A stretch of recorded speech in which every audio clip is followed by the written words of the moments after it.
జై శ్రీమన్నారాయణ. నమస్కారం. వేదాలు చూద్దాం. వేదవ్యాసులు బ్రహ్మసూత్రాన్ని రాశారు.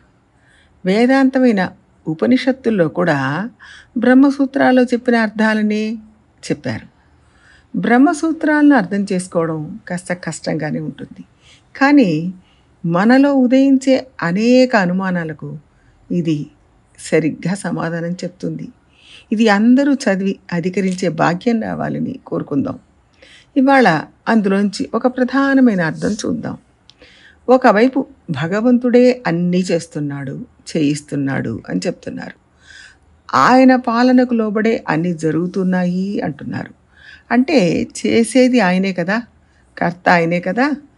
ఎవరు చేస్తే వాళ్ళని కర్త అంటారు. కర్త భగవంతుడా లేక మనమా? జీవాత్మకర్త పరమాత్మకర్త అవుతాడా? దీనికి సమాధానం చెప్తున్నారు. కర్త శాస్త్రార్థవత్వాత్. పరమాత్మ కర్త అని చాలా చోట్ల ఆయన లేకపోతే అడుగు కూడా కదలదు అని చెప్తున్నారు. మరి ఇక్కడ జీవాత్మ కర్త అంటున్నారు. పరమాత్మ కర్త అని చాలా చోట్ల చెప్తున్నారు. ఆయన లేకపోతే అడుగు కూడా కదలదు అంటున్నారు కదా. మరి ఇక్కడ జీవాత్మకర్త అంటున్నారు అంటే అవును, అలాగే చెప్పాలి. ఎందుకంటే భగవంతుడే కర్త అయినట్లయితే మొత్తం వేదం, వేదాంతం, ఇతిహాస పురాణాలు అన్నీ వృధా అయిపోతాయి. ఎవరిని గురించి వేదాంతం చెప్తుంది అంటే ఎవరైతే కర్తో వాళ్ళకు ఇది చెయ్యి ఇది చేయకు అని చెప్తుంది.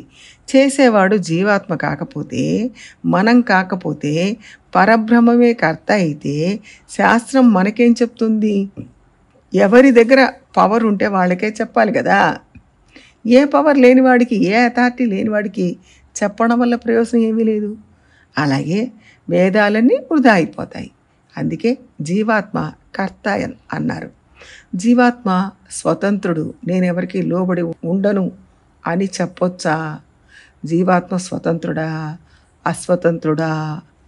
పరాతచ్యుతే. జీవాత్మ స్వతంత్రమైన కర్త కాదు, భగవంతుడికి లోబడి ఆయన చెప్పినట్టుగా చేసే కర్త అని చెప్పారు.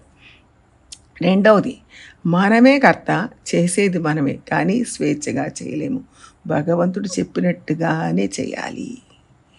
మూడవది, భగవంతుడి ప్రకారం చేస్తున్నాం అంటే నేను ఏ తప్పు చేసినా మంచి చేసినా బాధ్యత ఆయనదే కదా, పాపపుణ్యాలు ఆయనకే కదా, అన్నీ ఆయన బాధ్యత మీదే నడుస్తాయి కదా.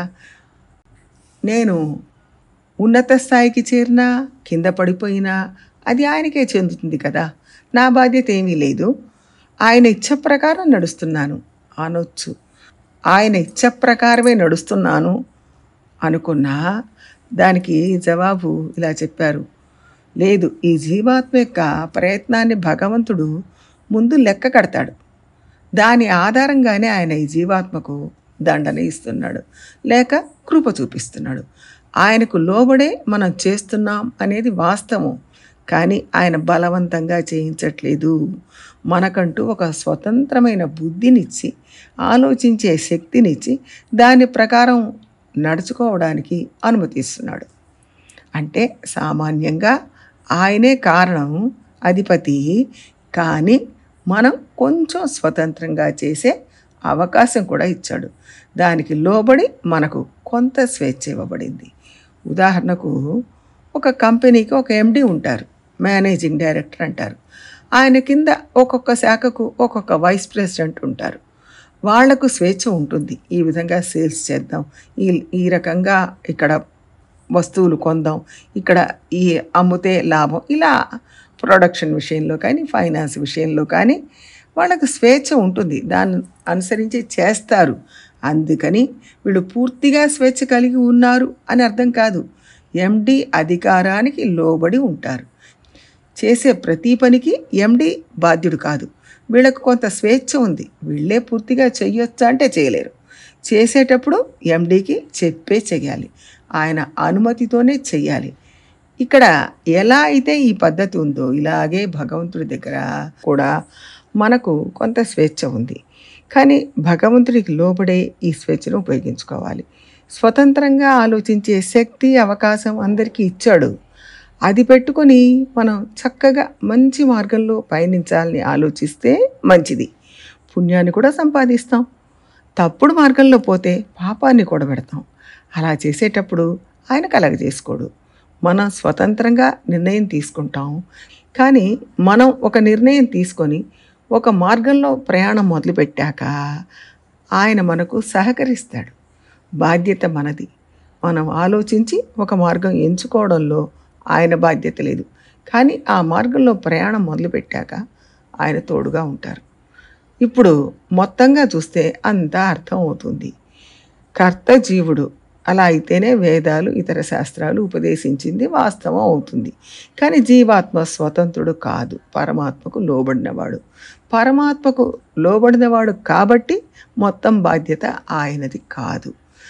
జీవాత్మ స్వతంత్రంగా ఆలోచించడానికి అవకాశం ఇచ్చాడు, బుద్ధినిచ్చాడు.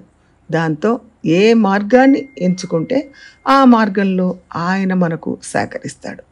జీవాత్మ ఆలోచించి ఎలా పనిచేస్తే దానికి తగ్గట్టుగా ఆయన సపోర్టుగా ఉంటారు. ఈ రకంగా ఇది ఉంది అని వేదవ్యాసులు బ్రహ్మసూత్రాల్లో చెప్పారు. ఇంకా ముందు ముందు దీని గురించి బాగా అధ్యయనం చేసే ప్రయత్నం చేద్దాం. జై శ్రీమన్నారాయణ.